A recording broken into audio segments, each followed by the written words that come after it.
Welcome back to video number 3 on RVA MTB. As you can see, we've gotten quite a bit of snow here in Richmond. So I figured I'd make a quick video. It's actually something I was planning on waiting to do until I had a lapel mic and until I could clean up the garage here. But we got work closed and can't go riding right now, so let's go ahead and do it. So we'll step inside the dungeon here, and there is a box, a Vitus box. It's new bike frame day. So let's check it out.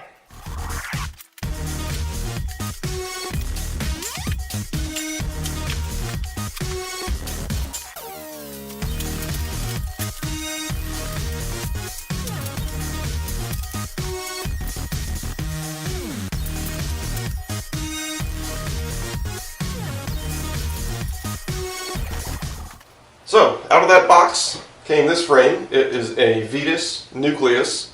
And if you're not familiar with Vitus, I wouldn't be surprised. I wasn't either. I was keeping an eye on a bike on Chain Reaction Cycles, their brand X, their sort of house brand. You know, I was keeping an eye on this HT01 frame that seemed to have a little bit more progressive geometry compared to my SE. If you watched one of my previous videos, that was my biggest complaint with that bike. So I was keeping an eye on that, and it was always out of stock in large size. Then one day I noticed this frame on clearance when I was checking it, and I decided to give a little research, and it actually seems pretty impressive. This bike has won Hardtail of the Year in its price range from MBR magazine, I think 2 or 3 years in a row. Of course that takes into account all the components that come on the bike. They're testing the bike as a whole.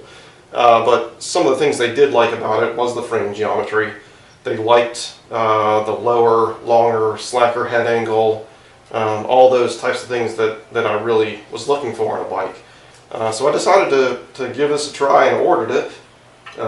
And it looks pretty good. It feels pretty lightweight, albeit I've never held just another frame only before. But it is aluminum, feels light, looks well built. So the plan is to transfer over a majority of the parts that are on the SE.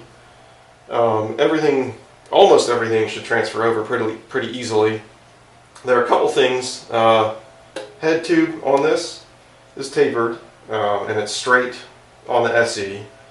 So I know there are headsets that allow you to sort of step down this intersection and put a straight steerer in there, so that shouldn't be an issue.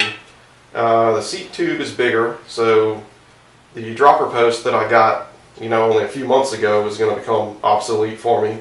But what is cool, this has a little spot to internally route the cable. So I have an internally routed dropper post once all is said and done with this. And then there'll be a couple other things that I'm going to upgrade along the way. So stay tuned. Should be an exciting build. It's actually going to be the first bike build I've done. I've upgraded things on the other bike, a lot of which I've done myself, but I've never started from scratch like this, so should be interesting.